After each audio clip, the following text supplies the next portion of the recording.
Yeah, allow yourself to be bad at it. Writing is really, really hard, and it doesn't matter what what level you are. Like everybody struggles, and it's vulnerable and it's challenging, and so much of what you discover comes from those vomit drafts. So I would just encourage people to like let go and try to have fun and know that this is like a learned skill, and it's totally okay for that first draft to be a piece of shit because that's how it starts for all of us. And I think the more that you are comfortable with being bad at it, the more that you're just going to sort of fall into being good at it. Welcome again to Screenwriters Talk Screenwriting. If you like Dexter, you're in for a bloody good time. This episode is a replay of an interview with staff writers Alex Franklin and Marc Muszynski when Dexter New Blood was on the air in 2022, and they have some excellent writing advice on this episode.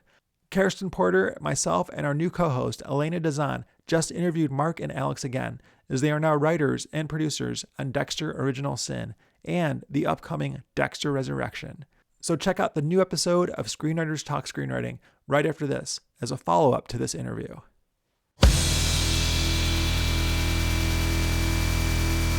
Screenwriters Talk Screenwriting. Screenwriters Talk Screenwriting. Today, we have two guests, Marc Muszynski and Alexandra Franklin. They were staff writers on Dexter New Blood, which you can catch on Showtime and Paramount+. Warning, we might have some spoilers in here about the original Dexter and Dexter New Blood. Welcome, Marc and Alex. Thank you. Thank you so much for having us. Yeah. What is the statute of limitations on spoilers in your guys' mind? Because I think the same thing you just did, but I'm also like, Dexter's been out for almost, or I guess the first season's, been out for like over 14 or 15 years or something like that. It's over. It's fair game for anyone now. Yeah, if you haven't I watched think it's it 2 within... weeks. Oh, wow. I was going to say I think any 2 episode years. TV should be 2 weeks. Oh, 2 years. Wow. I was going to say 2 days. I was truly going to. I was like, if you're not watching your show, you snooze, you lose. Yeah. So the consensus is just 2 is the answer. Two something. Do something. Our first question for you guys is, how and when did you two start writing, both individually and together? Ooh, okay. I can start. I actually started writing as I started writing as a young kid because my neighbor down the street's father was a science fiction author. A guy named Bill Johnson, who recently passed away, and it was devastating. But he is an incredible author. So if you have a chance to check out some of his work, go do it. And he was sort of the first person that made writing seem like a thing people could actually do. And then I got older, was not very good at writing science fiction short stories, and didn't have any conception of like what a writing job would be. And so I went to college for English education and then immediately stopped, and then somehow bumbled my way through college, which was in like central Illinois, wound up in Chicago doing improv and sketch comedy. And I was like, oh man, I love this. And my favorite parts of the whole process were the writing and producing parts of it. And so I loved doing that. And I had always thought about moving to Los Angeles, but I'm also visually impaired, and Chicago has awesome public transit, and LA is famously the opposite of that. And so I always just kind of thought it was a bit of an impossibility. And so I was, just loving Chicago until one day one of my like improv idols showed up late for a show because he had to pawn his skateboard to make rent. And I was like, oh my God, what am I doing with my life? And so I looked around and I was like, TV and movies. I had made TV and movies in high school with friends, and it had always been the thing that fascinated me. And I had thought about moving to LA, and I was like, you know what? I'm not going to let just a little thing like a physical disability stop me from achieving my dreams. And so I packed up and moved out to Los Angeles. And I was prepared to, take the bus all the way, an hour and 40 minutes or whatever. And I quickly slammed into the fact that every entry-level entertainment job requires driving, which I can't do because of my eyes. And so I ended up like taking other jobs, and at some point the only thing I could find where they didn't ask for a driver's license was a part-time student internship at Sony. And so I enrolled in LA City College, so I'd qualify as a student, even though I was like 28, I think, at this point. And I shaved my beard, and my wife helped me buy like clothes that young people would wear. And I went in, but they were amazing, and they were so supportive. They did not realize how old I was until later. And finally, like right at the end of my time there, the head of the department's assistant left. And I was like, oh my God, I've been working my butt off, writing, performing. All I need is this way into the industry, and hopefully I can make all my dreams come true. And so I was like, this is my one chance to get a foothold on one of those like desk jobs where you don't need a driver's license necessarily. And on top of that, there were people I already knew and loved. And so I went in with my resume printed out on like the heaviest paper I could find, with a well-rehearsed speech. And I was like, I've had such a great time working here, and I feel like I've grown and contributed, and you guys are so amazing.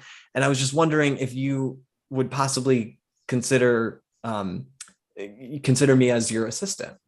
And the head of the department looked at me and was like, oh my gosh, that's great. I wish we knew that, because we already hired someone. No. And that person was Alex. So you befriended her. Yes, a real M. Night Shyamalan twist. I came into Marc's life by destroying his dreams. Then made them all come true, because all that time you were on your own journey. Can I just ask Marc real quick? Yeah. Over your time there, this internship, did you slowly like start aging yourself? So you started out as like 18, and then by the end you were like 30. I wish I was that good about it. No, what happened was on one of the last days that I was there was my birthday, and someone in HR knew that, and it was on some sort of calendar, and somebody, they did like everyone's birthday in the month or in the week or whatever, and I was one of them. And I was walking out the door on that day, and one of the executives was like, happy birthday. Wait, which one is it?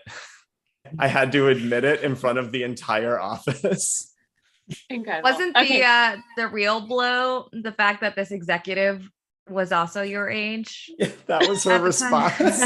And then, to her credit, she's an incredible executive, but she was also like, oh, I get it. That's why we laugh at all the same things. We grew up in this.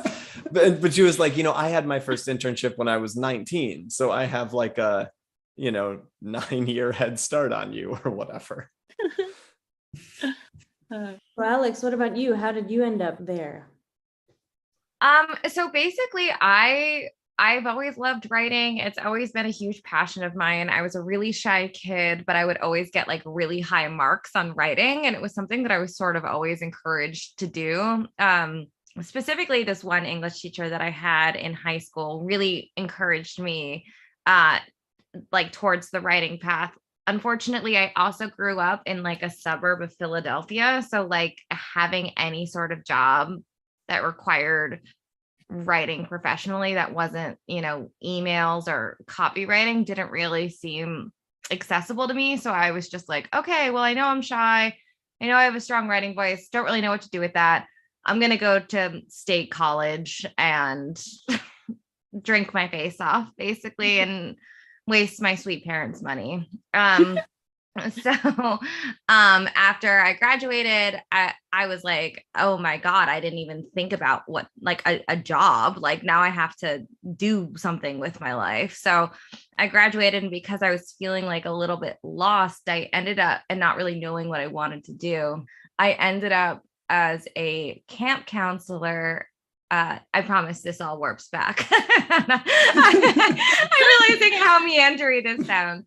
I ended up being a camp counselor in New Orleans for high school kids who needed to complete a certain amount of service hours in order to graduate from high school. And it was a really great program. It was called Rustic Pathways. So we were down there for the entire summer. It was 5 years after Katrina. So we were doing a lot of rebuilding in the Ninth Ward, which was still pretty messy at the time. And I loved it. I was like truly only 3 years older than my other campers, like ended up becoming like really close with them. And there was this one girl, I think one day we were like sanding a bathroom or something. And she asked me what I wanted to do. And I told her, I've always loved writing. I've always wanted to get into the entertainment business, but I don't even know how. And at the time I was thinking maybe I'll go to New York because I have family there. I had a couple of connections there. And she was like, well, actually, my mom is this big producer in Los Angeles. Do you want me to give her a call? And I was like, yeah. So this 15-year-old girl like called her mom. And at the time I was like writing a blog about everything. So she like sent her mom my blog, and her mom called me and was just like, hey, you're a pretty good writer. Gabby really likes you. She says that you're interested in getting into the entertainment industry. Like if you're able to find lodging and stuff, would you want to come be my intern? And I like absolutely could not believe it. Like truly this 15-year-old girl changed my life. And her mom was so amazing and so cool. She's still a badass producer. Her name's Liza Chasen. She produced most recently, I think, Lost City. Is that the new Sandra Bullock movie? Oh yeah. Yeah. Yeah. She was so kind, so great. And through that job, one job led to another, and all assistant stuff, so I worked in casting for a little bit. I worked at a network. I worked at a studio all the time, like all the way writing my way through, always kind of knowing that's what I wanted to do. And I landed at Sony, which is where I stole Marc's dreams. But but the happy ending is we did meet each other. We started collaborating, writing some stuff together. And then the first thing that we wrote together ended up getting sold back to Sony, which is our matchmakers in the first place. So it's kind of a nice full circle ending to the story that makes me feel less guilty about the part in the journey where we intersect. Was that both of your first paid writing gigs? So I had done, I guess, screenwriting specifically. I did like some commercial scripts at one point, and I did a couple web series where I'd get like $50. And I wrote, oh my God, what was it? Oh, the Honest Trailers, the YouTube series. They had a program for a while where they'd bring writers in for a week. And I got paid. I was brought in for a week, and I happened to do the one for Frozen right when Frozen came out. Nice. So it was like these little things, and then which were super fun, but not nearly as fun as like when Alex and I were working together on stuff. Were you, before the Disney Channel thing that I was about to say, did you do any paid writing stuff, Alex? No, I did nothing paid writing at all. We did, I think our first thing that we did, if we want to, break away a little bit from the narrative that we just told, was we got hired to do basically copy for Disney Channel original movies for their promotion. Just like really funny bits for the actors of I think we worked on the movie Zombies and Zombies 2. So Disney Channel, when they're promoting their DComs, they'll have they'll do fun bits for the actors to do to promote the movie. So we got hired to write those bits basically, and it was truly so much fun. Like I was like, oh my God, I can't believe I can get paid to do this. This is so much fun. And Did that dip into your guys's, Mark, I know you have a sketch and improv background. Alex, do you also have a sketch and improv background? Yeah, I did the whole UCB Second City run. Yeah. Yep. It's definitely Don't sound definitely- too happy about it. Well, when I think about it, I just think about all of the money that I spent, and I really am very, very grateful for it because, you know, it taught me to be a very good listener. It taught me to trust my instincts as a creator. I ended up truly meeting all of my friends, eventually my fiance through it. Like, could not be more grateful, but it's a hard world. Like that world is challenging and political and oftentimes makes me sad. I think we've all done improv. I think. Mm-hmm. We all know the pain. I took a 101 class and I never went back. Ransel the smart one out of us. Yeah. Well, I guess years after the improv, can you walk us through the process of how you got involved with Dexter New Blood? Sure. Yeah.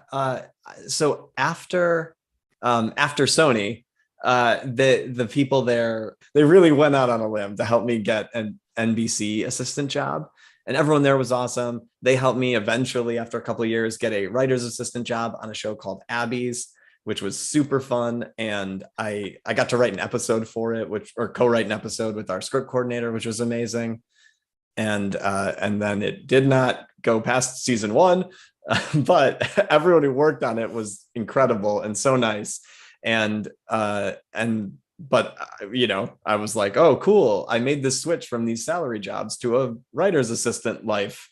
And it took me, 5 years or whatever to get this first writer's assistant job. And now I have to do that again. And so while I was looking for work, one of my friends, this guy, Alex Lewis, I had done a bunch of sketch and improv with him. He's in a comedy band called Lou Burger, if anyone's ever heard of them. I think their current hit is a song called White People Taco Night. How do you spell Lou Burger? Lewberger. Okay. It's a combination of like some of the band members' names. But they were on like Bring the Funny on NBC. And then one of the guys the guy that I knew is like one of the singers and songwriters for it. And so he had brought Alex into my life. Alex's dad was the line producer on the original Dexter, along with several other productions that were created by Clyde Phillips, who was the showrunner of the first 4 seasons of Dexter. Yeah. And Clyde was looking for an assistant at the time, while he was sort of between projects. And I was like, well, hey, I'm between projects too. This sounds great. So Alex sort of connected us, and Clyde was awesome. He's obviously a legendary, brilliant television creator and producer and writer. And he was so generous, both with paying attention to me as a human being working for him, but also with he would take time to be like, this is why I'm writing the pitch this way, or whatever happened to come up, in a way that was like so educational. And during the time that I was working for him, Dexter New Blood came up as an option. And so I got to help him work on the pitch for it. I saw him, fly to New York to convince Michael C. Hall to do it, convince the network that this was the right take, like all of those things. And it was coming closer and closer. And I was like, okay, I think this show might actually go. And I'd seen him pitch like a bunch of stuff. And a lot of it was like in the progress, the development process is so long and tortured at this point. But because it's such a famous show, that actually had momentum and a drive, and it within about a month was like, hey, we're making a writer's room. And Clyde had also been super supportive in the sense that he was like, do you guys want to write on this show? And so we owe him so much for taking that chance on us. That's awesome. Did you both watch the original series? Like all 8 seasons? Only a little bit. How much had you seen, Alex? I had seen a little bit of the first season. At the time, I was like very scared of when it came out of gore or blood, and then just got a little bit more desensitized as I got older. So when Marc started working for Clyde, just out of curiosity, I went back and started watching it and was a huge fan by the time I started working on it. Nice. Yeah. Well, we all are fans of Dexter New Blood. We think it's great, and especially watching the old ones with the new ones. And I'm kind of curious, how did the team, the writing team, come up with Deb, his sister, becoming the new voice of reason and taking place of Harry, his dad? I'm sure I think it was just a Clyde thing from the very beginning. Because from the very beginning now. So yeah, I'm trying to remember, unless I'm misremembering that, Alex, but I feel like it was sort of baked into his original document that he had about what he wanted to do with this season. Yeah, we as a team came into the room knowing that Deb was going to sort of take on the role of Harry. So, when people above you, making the big bucks make those bold decisions, we just sort of get to play and have fun with it. I wish I could tell you that it was Marc and I's idea, but it's okay. You can say whatever on here. You can tell us it's yours. But that's one of the craziest things is like being a staff writer is such a specific job because you're there to support whatever the showrunner, especially, but this whole hierarchy of brilliant people who have so much experience. Like I think at one point we added up the years of experience of everyone who was working on the show, and it was like 150 or something like that. And a lot of them had worked on shows that were doing 22 episodes, or even the original Dexter was 12, which seems like a lot in this current ecosystem. And so our job was just to like be there to write anything anyone needed or pitch things that were in the positive direction, supporting stuff. And if I've felt so, I don't know, I guess I keep saying lucky, but that's like how it felt to just sit there and be like, wow, there's so many, like the Deb decision, like so many of the things in that show. It was like you're just being handed all these incredible things, and they're like, great, now play with them. Do you have one thing from Dexter New Blood that was your pitch that you want to take credit for? It's so hard. Well, I don't know. I feel like it's so hard because it's all, anything it runs through so many people. Okay, not that you want to take credit for it, but you're like, maybe I sort of kind of pitched it and somebody maybe sort of took it, but I'm not taking credit. I just kind of sort of was there and maybe sort of kind of had a little something to do with it. I don't know. It was honestly like such a hive mind. Like, I know that sounds like so like diplomatic to say, and I'm sorry to like step on Marc, but it was like the room was like so collaborative, and to use an improv term, yes and friendly, that like so much of what Marc and I contributed, was sort of built all together. I can tell you about a bunch of pitches that didn't land. Tell me one that didn't land. Those are the ones that stick with you. Yes, give me one of those. Oh my God, Marc, can you tell? Okay. Okay. So we had come from a mostly comedy background, and so we had and I at least I don't want to speak for Alex, but I know coming into it we were like, okay, we really got to like, because we both love drama and love writing drama. It just we hadn't done much of it other than what the things Clyde had read of us before, but not in like this setting. And so we were really putting a lot of pressure on ourselves to like get the drama stuff. And we were talking about the big bad of the season, and they were like, well, he should be keeping some kind of trophies, like a lot of serial killers do. And they were taking pitches on what the trophies were. And I came in the next day. I think that was like our homework. And I came in the next day and I was like, I got it. Guys, he's a hunter, right? So picture this. And I was so confident. I was like, I fucking figured out how to be a like murder drama serial killer writer. They go into his house, his lodge, and on the walls are animal heads like deer, moose, wolf. And there's just something unsettling about them, but you can't place it until you look closer and you realize every taxidermied creature has human eyes. Truly, the entire room was like, ew. Oh my God. I was like so obsessed with, I was doing so much research before the job. And I found out that if you like murder somebody and you need to cover up the smell, that kitty litter does it profoundly. Like it is a wonderful cancellation of a dead body smell. And I don't think I ever pitched it, but I was like always sort of looking for like an opportunity to do Great. I say keep that in your back pocket. It'll come up eventually for sure. Yeah. Next season, you'll have cat lady murderer.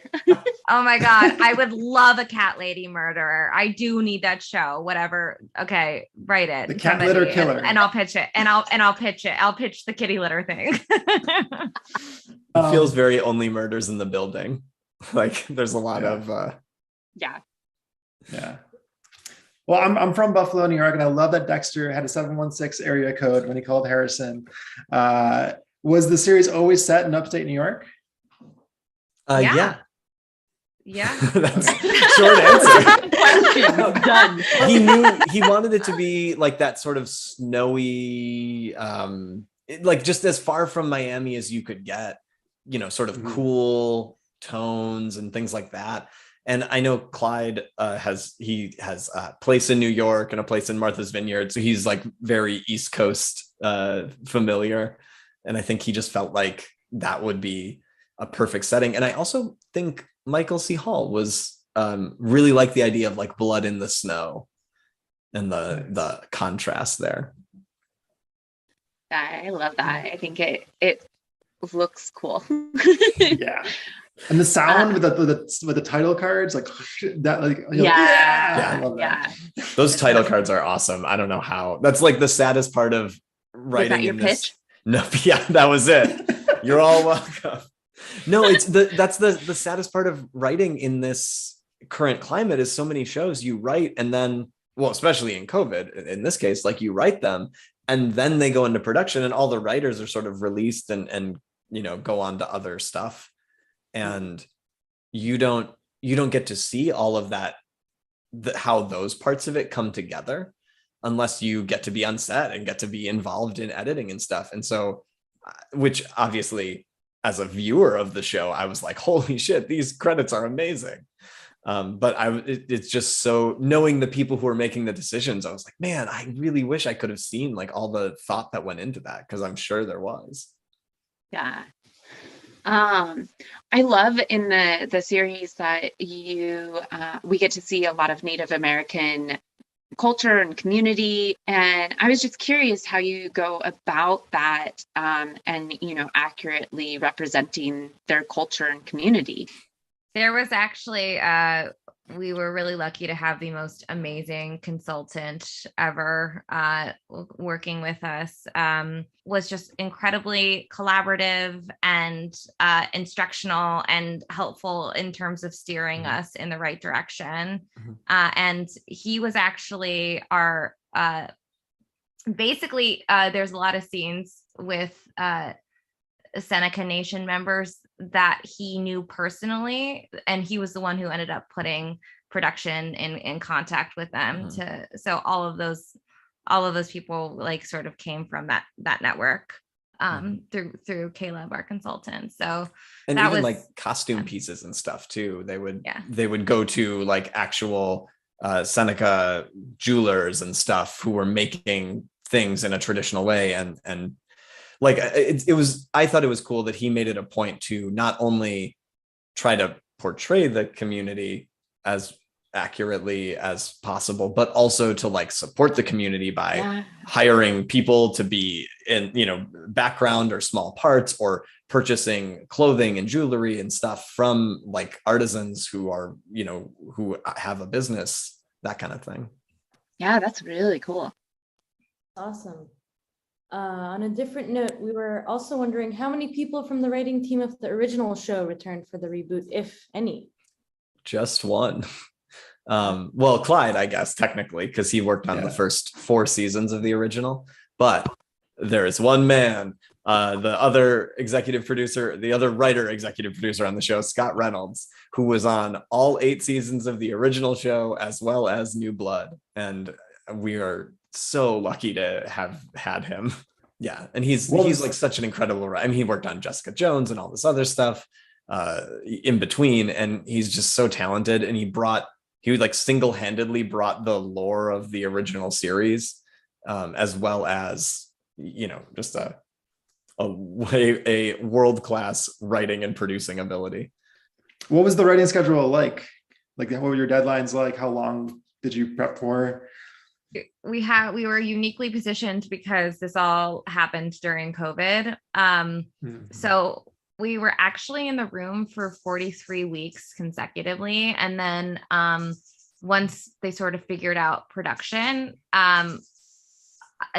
they ended up filming after we wrote the series. So there was no overlap between production and writing just because of the nature of the pandemic. But I think it was one of those things where, Showtime knew it was an important property and they really cared about it a lot. And the executives who worked on it, the president of Showtime was involved, very personally, and their feedback was like incredibly valuable. And they wanted to make sure that they did it right. And so they wanted to make sure that the writing had time to get to the level that they wanted it to be. And they wanted to make sure the production had time to, shoot everything and make it look like like the show that they wanted. And so I think we really appreciated that they were willing to actually invest in that. And I think that certainly helped Clyde get the show that he wanted.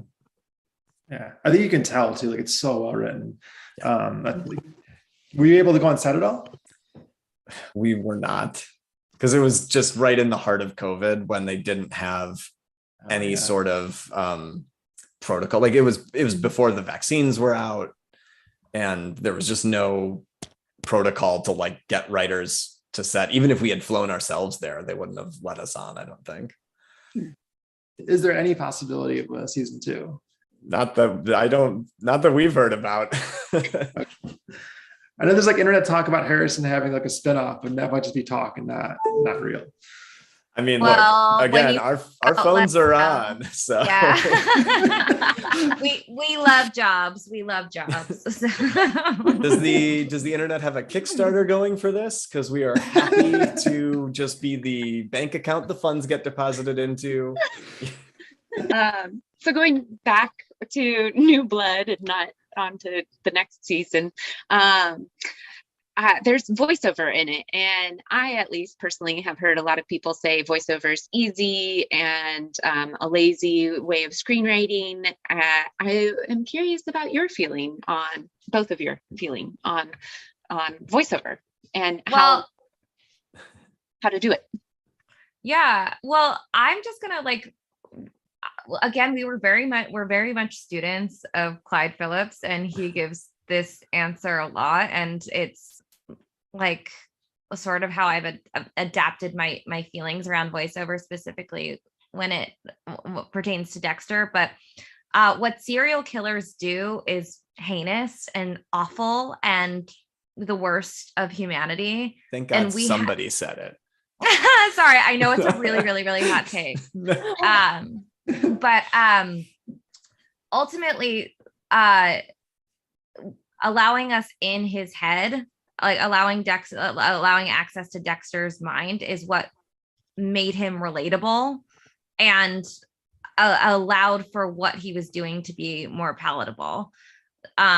So specifically within the contrast of a serial killer show, I think you kind of, if you're gonna want to follow this character's journey, you kind of have to see a little bit of yourself in him. And this is my take and this is not a Dexter take, but what I or like a higher up take. But when I was getting into the show, what I saw personally was somebody who was different than the norm and who was desperately searching and looking for belonging. And by getting that voiceover, you are sort of allowing yourself to relate to him, because I think we all feel that. We all want, if there, like season 1 explores, or season 2 explores, can I have a friend? Season 3 explores, can I have a girlfriend? Season 4 explores, can I have a family? And that's something that we all feel. And by gaining access to Dexter's mind, we're able to relate to him in a way that we wouldn't otherwise if we didn't have that access. And I think in a practical sense, there's nobody he can talk to, because anyone who he could talk to about this would turn him into the police, or they are the police in Dexter's case. And so there's just, unless you can come up with another way to get in his head with the sort of specificity, it's sort of hard to do it without it. And when I think about that, to answer your sort of more general question about voiceover, because I've heard the same thing, it's sort of like, it can be a very easy way to get access to a character's thoughts. They just tell you. But I think one thing that Dexter does well, really from the beginning, is he's not just telling you what he's thinking. He's like making observations about the world around him that aren't just like, for example, if his voiceover was like, well, I better go over to the office building and kill that guy now. And it was just sort of like a shorthand to express this character's, very immediate want or something, it wouldn't be as interesting. But if he's like equating himself to a crocodile floating in the swamp with like just his eyes poked out, seeing all the people and waiting to strike, which I think is one of the episodes, you're sort of getting a totally different picture into this guy's mind. And you may still receive the information that he's got to go to the office building and kill the guy, but you're also getting something way more interesting, which is like this character's point of view and emotional take on the world. Our next question, a little more general. Do you have any writing advice for emerging writers in the industry? Yeah, allow yourself to be bad at it. Like, I think a lot of us sort of go in with like really, really good taste and not the skill set yet. And writing is really, really hard. And it doesn't matter what level you are, like everybody struggles. And it's vulnerable and it's challenging. And so much of what you discover comes from those vomit drafts. So I would just encourage people to like let go and try to have fun and know that this is like a learned skill, and it's totally okay for that first draft to be a piece of shit because that's how it starts for all of us. And I think the more that you are comfortable with being bad at it, the more that you're just going to sort of fall into being good at it. I love that advice. I always need to remember that advice. Well, and kind of to your point about like coming in with great taste, I think there's like an Ira Glass quote about how like your taste is usually, better than your ability. And so then that makes you unhappy. But the sort of flip side of that is it's very difficult to write something better than the best thing you can possibly imagine. So like having a good sense of taste that is like what you want, it sort of ultimately, it might make you feel like you're not achieving it in the moment, but it's ultimately the thing that's going to drag your progress forward. Assuming you keep writing, which would be my general advice, which is make sure you're actually writing. I feel like when I first moved to LA, I was like very convinced that I was writing a lot. And then I went on I think it was like the writing pad or something. I went to look for classes. I was like, I should take a class. Deadlines are helpful. as I assume the people who host the Deadline Junkies podcast Yeah. are aware. Thank you for promoting us. Yes. And I was looking on their website, and there was some part of where you're supposed to sign up, and it was like, who should be taking these classes? And there was some like thing that was like, if you're not writing 10 hours a week, you're not a real writer, which I'm not saying it has to be that at all. But in that moment, I was like, I'm writing 10 hours a week. And then I started actually tracking it, and I would write like a little bit before I went to work, or like a little bit on an evening when my wife was like out with friends. And I did like 3 or 4 weeks in a row, and they all came out to like 4.5 hours of writing. And I was like, oh shit, 10 hours is a lot of writing to squeeze in. And so that really helped me reframe my own commitment to it. Not just like I should be writing 10 hours, but like sit down, actually put words on the page, on some kind of page, whether it's a notebook or a computer screen or whatever, because it's so easy to like read an article about writing, or like research the topic of your story, or pace around coming up with ideas.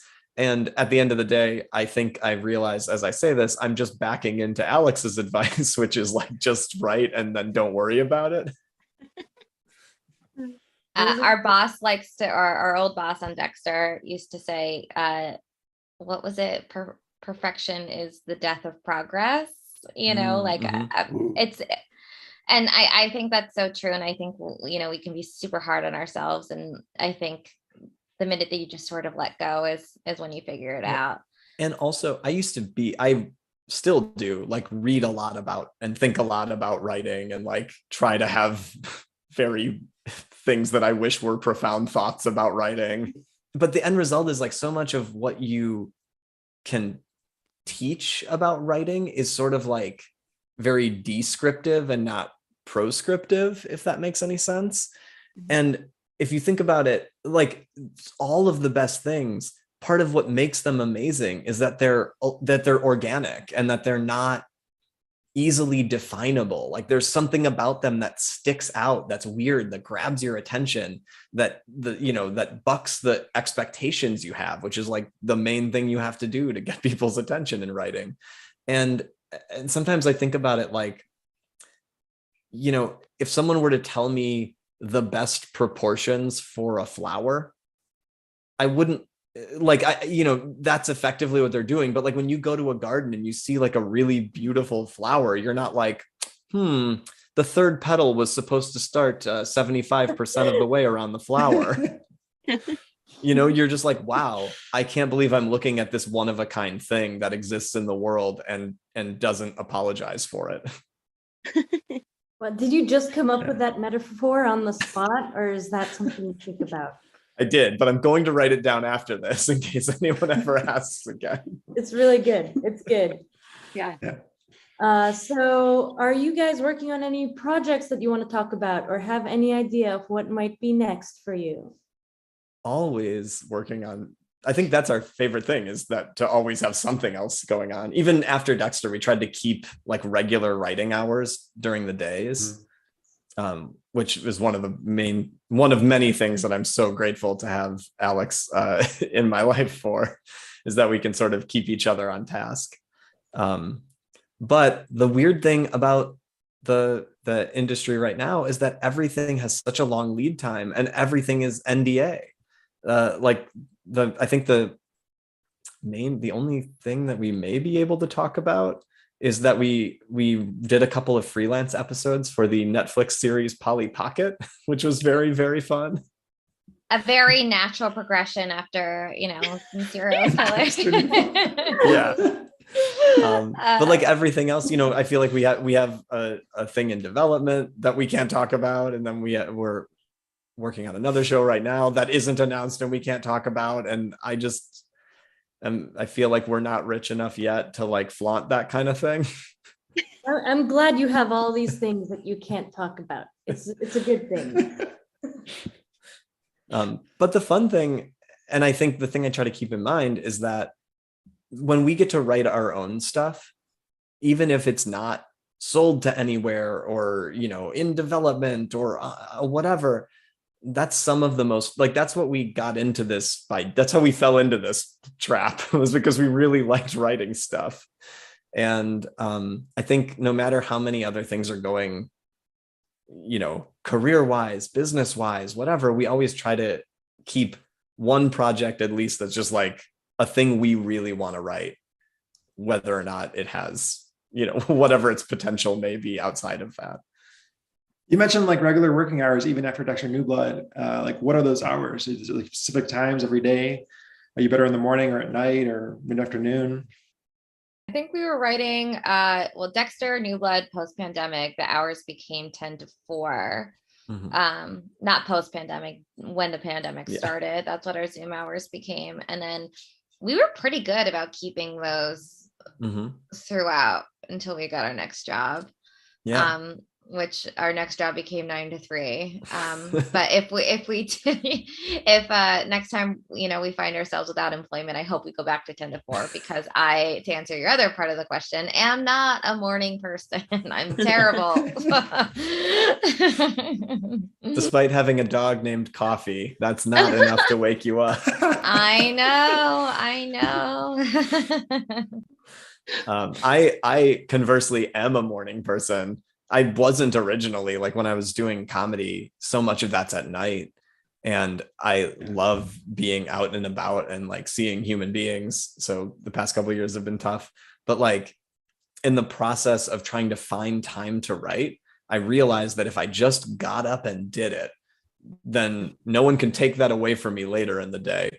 And I also find that my brain in the morning, very tangible problems have a way of like occupying my thoughts that make it hard to like push them aside and write. And I feel like, and I shouldn't say problems, but just like things to do, you know, it's like, oh, and sometimes it's work related, like emails you have to respond to, you know, people who you want to like read and give feedback. Sometimes it's just life stuff like, hey, we need to send out an invitation for the Renaissance Fair weekend we're trying to plan with friends or whatever. Dork.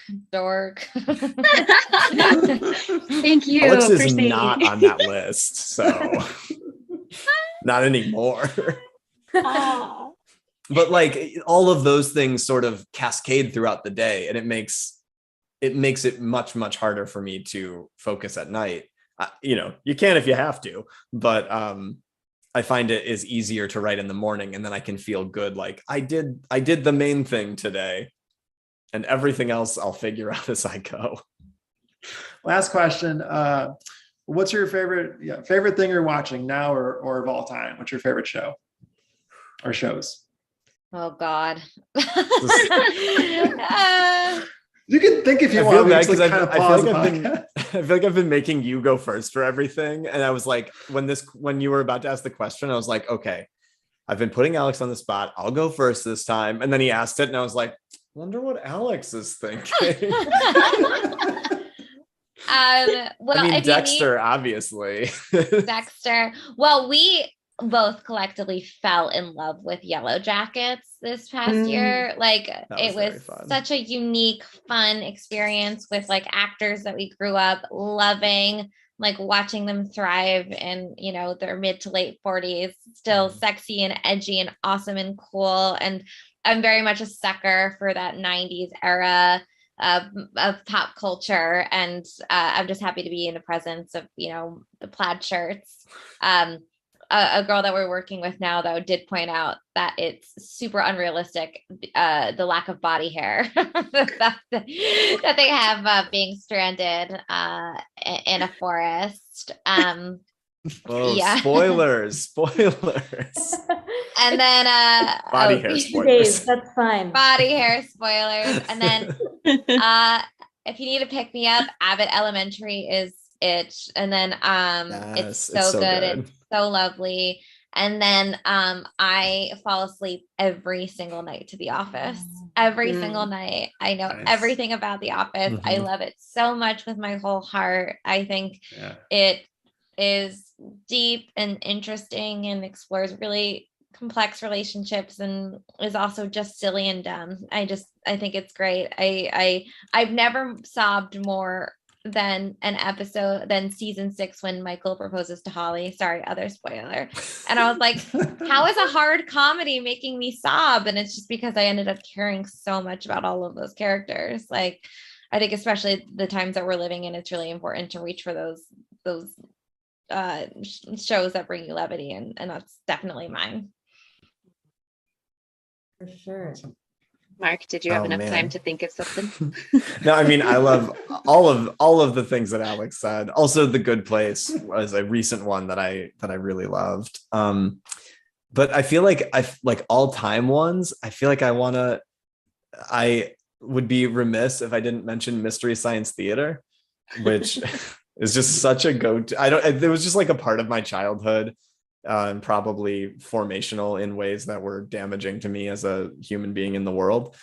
But it's just such a fun show that made me love even bad movies for like what all the choices that people had to make in them. And then I also grew up really loving Firefly, even though Joss Whedon's not fun to talk about anymore. I shouldn't say not fun to talk about. Joss Whedon, we're not going to get into it here, but hey, read up on it if you don't know. I'm trying to think of it's such a, I want to be appropriate about the response. Like the work that he made, I enjoy. But his actions Buffy, I gotta say, Buffy is pretty all-time for me. Yeah, I watched my roommate when the pandemic hit was obsessed with Buffy growing up. Buffy is his Office basically. And when the pandemic hit and, we're hit with all this new free time, I was like, you know what, I'm going to give it a whirl.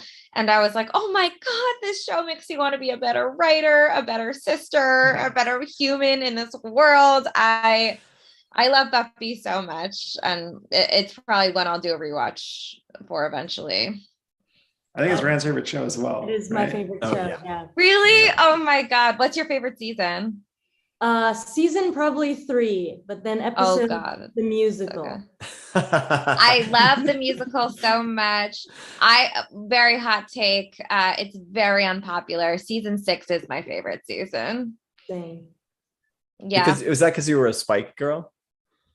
Well, Spike really gets hot for me. Season 6 is not a great time for Spike. I won't get into why, but wait, I'm sorry. Yeah, but I thought season 5, the ending was so brilliant, and I think it was just like emotionally true what Buffy was going through that time. And in general, I just think people are a little bit more interesting when they're a little bit messier. Oh. And there's this line. Sorry, can I spoil season 6 finale of Buffy? I think you're more than 2 something. It's been more than 2 everything. You're good. It's been 2 of something. There you go. When Willow sort of is losing her mind and she gets like addicted to dark magic and all that stuff, and she's about to create like a worldwide apocalypse, Xander goes up to her and he's just like, "You're literally about to bring down the end of the world, and I still want to hang out." And I think that's really what friendship is accepting and loving people, and then also wanting better for them. And it just like made me sob. I think I was going through something also probably emotional at the time. Like, yes, this is what it is. This is what unconditional love is. Yeah, I just love it. I thought it was such a great season. Oh yeah. That Firefly I also really enjoyed. Battlestar Galactica, the early to mid 2000s reboot of it, and then all the things that Alex said that are on right now. Nice. Well, that's all the questions we have for you today. Thank you so much, Marc and Alex, for joining us, sharing your stories and your insights, and we really appreciate your time. Thank you so much for having us. This has been so much fun. Thank you. Yeah, thank you for joining us. Thanks for listening to Screenwriters Talk Screenwriting. Subscribe, rate, and review for more episodes. On the next episode of Screenwriters Talk Screenwriting, we catch up with Alex and Marc again as they talk about writing for Dexter Original Sin. You can now follow Screenwriters Talk Screenwriting on YouTube and Instagram at Screenwriters Talk Screenwriting. Now, here's the joke of the podcast. What happened to the cannibal who was late for dinner? They gave him the cold shoulder.